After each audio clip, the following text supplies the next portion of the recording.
بسم اللہ الرحمن الرحیم۔ السلام علیکم ورحمۃ اللہ وبرکاتہ۔ کیا آپ جانتے ہیں کہ اسلام کی تاریخ کی سب سے فیصلہ کن جنگ ایک ایسے وقت میں لڑی گئی جب مسلمان بے سر و سامان تھے اور ان کی تعداد دشمن کے مقابلے میں کہیں کم تھی؟ تو ہجری بمطابق 13 مارچ 624 سنہ ہجری اسلام کی تاریخ کا وہ فیصلہ کن معرکہ جسے آج ہم غزوہ بدر کے نام سے جانتے ہیں۔ یہ جنگ مسلمانوں اور کفار مکہ کے درمیان مدینہ کے جنوب مغرب میں واقع بدر کے مقام پر لڑی گئی۔ ہجرت کے بعد مکہ کے قریش مسلمانوں کی بڑھتی ہوئی طاقت سے خوفزدہ تھے۔ انہوں نے مسلمانوں کو مدینہ میں بھی چین سے رہنے نہیں دیا اور مسلسل دھمکیاں دیتے رہتے تھے۔ نبی کریم صلی اللہ علیہ وآلہ وسلم کو اطلاع ملی کہ ابو سفیان کی قیادت میں قریش کا ایک بڑا تجارتی قافلہ شام سے مکہ واپس آ رہا ہے، جس میں قریش کے بہت سے لوگوں کا مال و اسباب ہے۔ مسلمانوں نے اس قافلے کو روکنے کا ارادہ کیا تاکہ قریش پر معاشی دباؤ ڈالا جا سکے۔ جب ابو سفیان کو مسلمانوں کے ارادے کی خبر ہوئی تو انہوں نے فوری طور پر مکہ پیغام بھیجا کہ انہیں مدد کی ضرورت ہے۔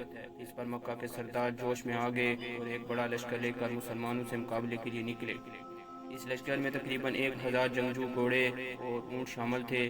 جب نبی کریم صلی اللہ علیہ وآلہ وسلم کو قریش کے لشکر کی خبر ملی تو آپ صلی اللہ علیہ وآلہ وسلم نے صحابہ کرام رضوان اللہ اجمعین سے مشورہ کیا۔ تمام صحابہ کرام نے نبی کریم صلی اللہ علیہ وآلہ وسلم کی آواز پر لبیک کہا۔ بے سر و سامانی کا یہ عالم تھا کہ صرف چند تلواریں، نیزے اور 70 اونٹ اور 2 گھوڑے تھے۔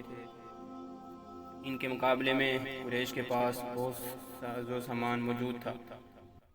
نبی کریم صلی اللہ علیہ وآلہ وسلم نے لشکر کی قیادت خود فرمائی۔ مسلمان بدر کے قریب پہنچ کر ایک مناسب جگہ پر خیمہ زن ہوئے۔ یہ ایک ایسی جگہ تھی جہاں پانی کے چند کنویں موجود تھے جو مسلمانوں کے لیے ایک اہم فائدہ ثابت ہوئے۔ نبی کریم صلی اللہ علیہ وآلہ وسلم نے مسلمانوں کی صفیں منظم کی۔ آپ نے تیر اندازوں کو ایک خاص جگہ پر مقرر کیا تاکہ وہ دشمن پر تیروں کی بارش کر سکے۔ عرب کے اس وقت کے رواج کے مطابق جنگ سے پہلے دونوں طرف سے بہادر جنگجو میدان میں نکل کر حریفوں کو لڑائی کا چیلنج دیتے تھے۔ اس موقع پر قریش کی صفوں سے 3 نامور جنگجو عتبہ بن ربیعہ، شیبہ بن ربیعہ اور ولید بن عتبہ میدان میں اترے۔ یہ تینوں قریش کے معزز اور طاقتور افراد میں شمار ہوتے تھے۔ انہوں نے مسلمانوں کو للکارا اور اپنے مقابلے کے لیے ان کے برابر کے جنگجو کو طلب کیا۔ مسلمانوں کی جانب سے 3 انصاری نوجوان اوف بن حارث، معوذ بن حارث اور عبداللہ بن رواحہ رضی اللہ تعالی عنہم اجمعین ان کے مقابلے کے لیے نکلے۔ جب مشرکین مکہ کے سرداروں نے ان نوجوانوں کو دیکھا تو انہوں نے ان کے نسب کے بارے میں معلوم کیا۔ جب انہیں معلوم ہوا کہ یہ انصار میں سے ہیں تو انہوں نے کہا وہ قریش کے ہم عصروں سے لڑنا چاہتے ہیں، اور ان انصاری نوجوانوں سے لڑنے سے انکار کر دیا۔ ان کا مقصد بظاہر یہ تھا کہ وہ قریش کے معزز افراد کو قتل کر کے مسلمانوں کے درمیان خوف و ہراس پیدا کرے۔ نبی کریم صلی اللہ علیہ وآلہ وسلم نے صورتحال کو بامتے ہوئے فرمایا، اے بنی ہاشم کے بیٹو، اٹھو اور اللہ کے دین کی نصرت کرو۔ اس پر آپ صلی اللہ علیہ وآلہ وسلم کے چچا حضرت حمزہ بن عبد المطلب، آپ کے چچا زاد بھائی حضرت علی بن ابی طالب اور حضرت عبیدہ بن حارث رضی اللہ تعالی عنہم اجمعین میدان میں اترے۔ یہ تینوں بہادر و تجربہ کار جنگجو تھے۔ حضرت حمزہ رضی اللہ تعالی عنہ نے عتبہ بن ربیعہ کا مقابلہ کیا اور اسے ایک ہی وار میں قتل کر دیا۔ حضرت علی رضی اللہ تعالی عنہ نے ولید بن عتبہ کو للکارا اور اسے بھی فوراً جہنم واصل کر دیا۔